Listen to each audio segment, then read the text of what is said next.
Okay, I wanted to do a screencast since we're going to miss the next couple of days to kind of summarize. I might do another one actually, but I'll at least start with this one. This is going to summarize the lab that you guys did and kind of bring together the three different experiments into one expression for the magnitude of a force on a current carrying wire in a B field. Then we're going to derive a new expression from that one that we start with, and then we're going to talk about an application of a really important application of what you can practically use force on a current carrying wire to actually do some mechanical work, which is really cool. It's something that Michael Faraday discovered. So first I've got a data table here, which is really your experiment, pretty much. It's current in a wire. It's magnetic force data from your e-text. Current in a wire in the first column, length of the wire in the second column. They've added a variable we did not consider, which is changing the angle of the wire. So you change the angle of the current relative to the B field. We had ours set at 90 degrees the whole time. And then here's the result. There's the dependent variable, which is the magnitude of the force. So we had three experiments. We had one group looking at changing the current, one group looked at changing the length of the wire, and one group looked at changing the magnitude of the B field. So this has three experiments, one above that red line, one above this red line, and then the last four data points are the third experiment. Well, in the first one, you can see they're changing the current in the wire and not changing the length of the wire at all, or the orientation of the B field, and in fact the force on the wire changes directly with the change in the current. When you double the current, you double the force. You triple the current, you triple the force. And that's what I think our group discovered as well, that there's a linear relationship with the, in fact it's direct, with the current and the magnitude of the force on the wire. In the second experiment here, you've got the current remaining the same and the length of the wire changing. And again, you see as you go from L to 2L, the force goes from F to 2F. So another direct proportional relationship, a linear relationship that's direct with the length as well as the current in the first experiment. The last one is not changing current, not changing length, but changing the angle of the wire in the B field. So from 0 to 30 to 60 to 90. Ours was set at 90 the whole time. The current was at a 90-degree angle to the B field. If the current was parallel to the B field, there's no force at all. But then when you incrementally go from 0 to 30 to 60 to 90, you can see that the magnitude of the force increases. So we have to consider that as a factor as well. In fact, our three groups all found direct linear relationships. We'll examine that with the Google Sheet when we get back to class and see what the math models are. But basically what we're saying is the force on the current carrying wire is proportional to the strength of the B field, the current in the wire, and the length of the wire. And also we have to consider the component of the current that is in the direction of, that is perpendicular to the B field. So we're going to use sine instead of cosine. So theta is the angle between the B field and the current in the wire. So if there's a 0-degree angle between the B field and the wire, in other words, they're parallel to each other, sine of 0 is 0, there'll be no force at all. If they're perpendicular to each other, 90-degree angle, sine of 90 is 1. That's the largest this expression will ever get. So we might wonder, is there a constant of proportionality there? You know, a unitless constant like 0.5 or, you know, some number that is a coefficient to that.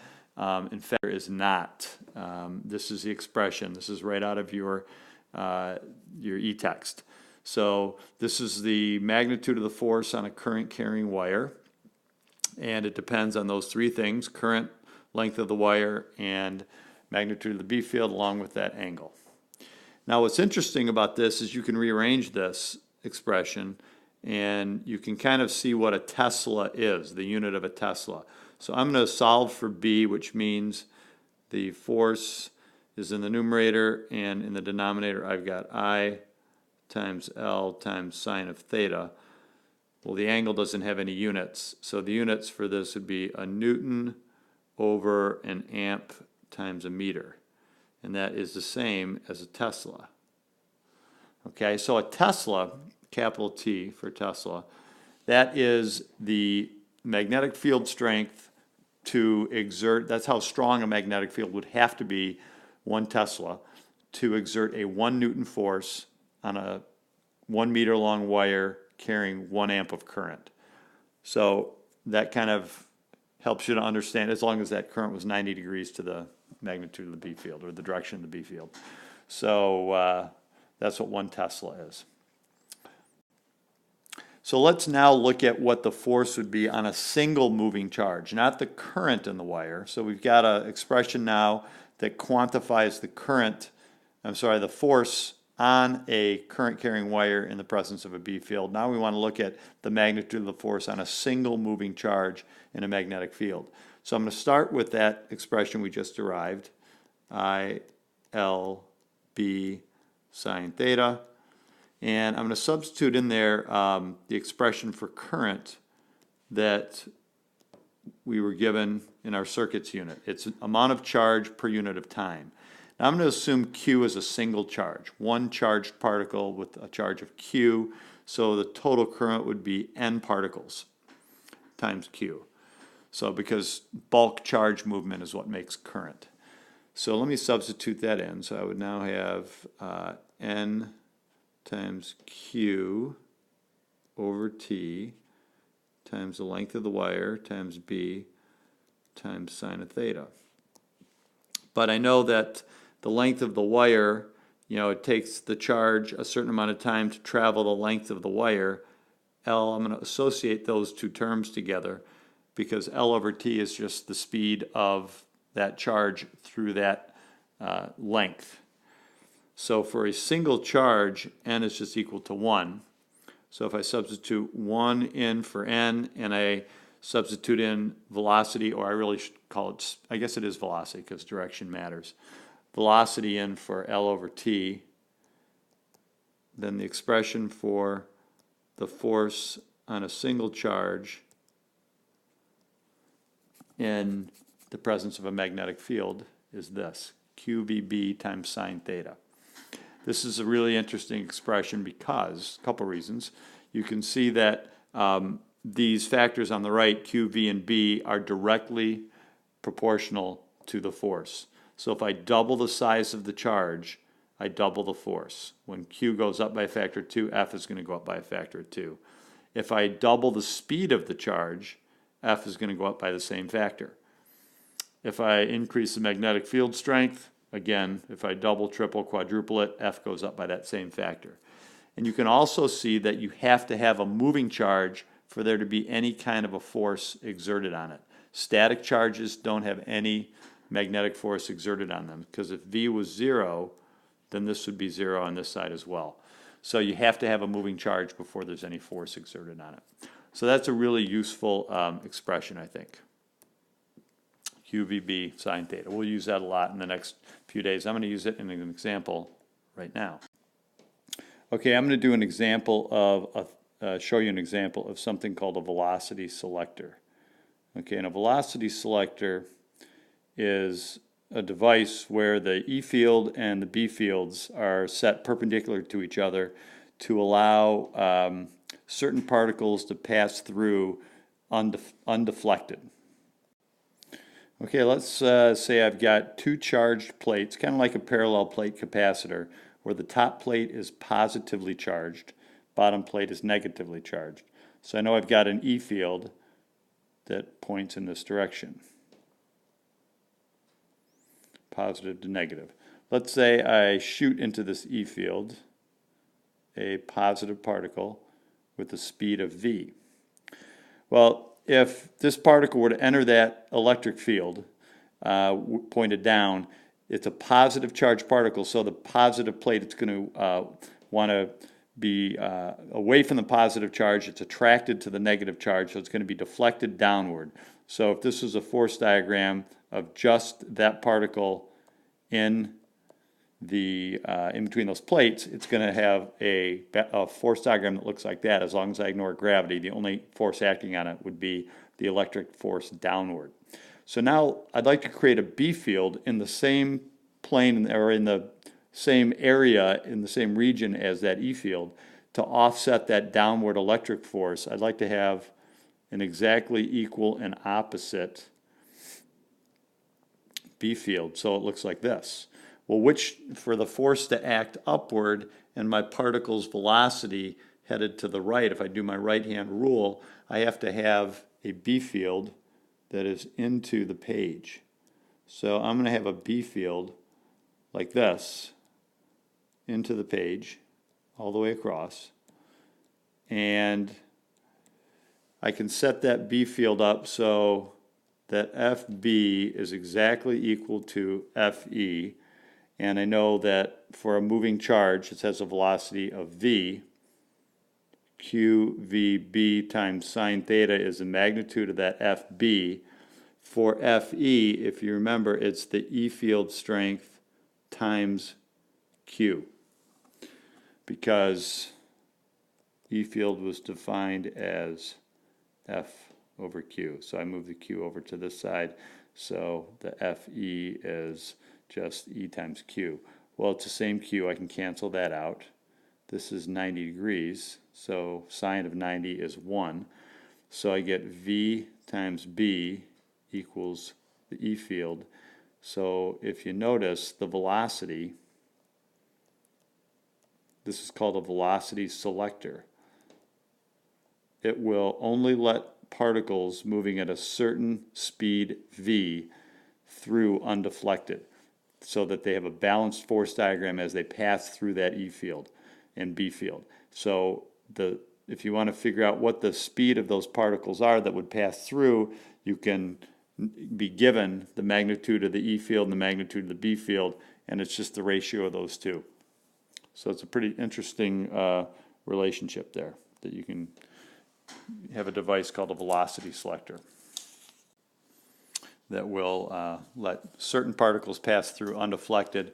If a particle is going too fast or too slow, the B field, the force that changes based on speed is the magnetic force. So if it's going too slow, the magnetic force would be smaller and it would be deflected downward.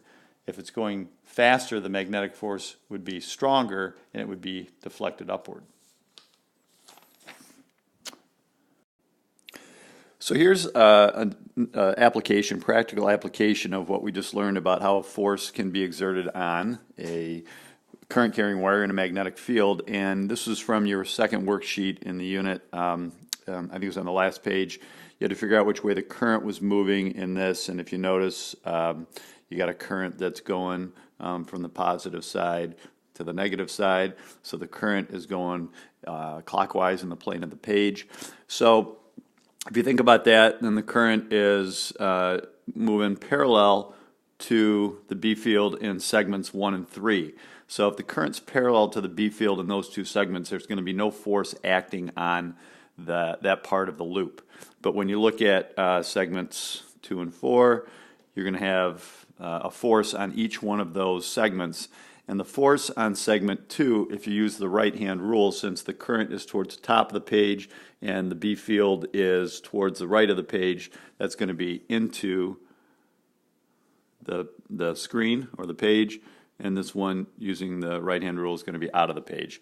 So those are complementary torques. In other words, they both make the loop want to rotate. The right side of the loop will come out of the page and the left side of the loop will rotate into the page. They're complementary in that they want to make it rotate the same way. So we can come up with an expression for the torque created by the force on the current carrying wire. And we have to remember that torque is force times d times sine of theta, and the sine of theta is to find the perpendicular component of the force or the lever arm in the plane of the other. So this is 90 degrees here because our current and our B field are actually at 90 degrees to each other, so that's going to be, or the force I should say, are 90 degrees to each other. It's the angle between the lever arm and the force, not between the lever arm and the B field. So that's going to be 1 sine of 90. So it's just F times D. Excuse me. So we know that the magnitude of F is, let's see, let's call that I times L times B, because it's a current carrying wire. So the magnitude of the current times the length of the wire. So this would be the length right here. That's our L, the height of the wire, times that lever arm D. Well, so if this whole side is, let's call that, I don't know, the width, let's say. So D is equal to W over 2. Okay.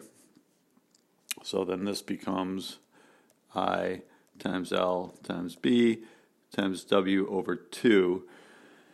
But remember also that we've got 2 torques, so we've got both 2 and 4 that are rotating, causing a rotation. So I have to multiply that times 2 because I've got the torque on leg 2 and on leg 4.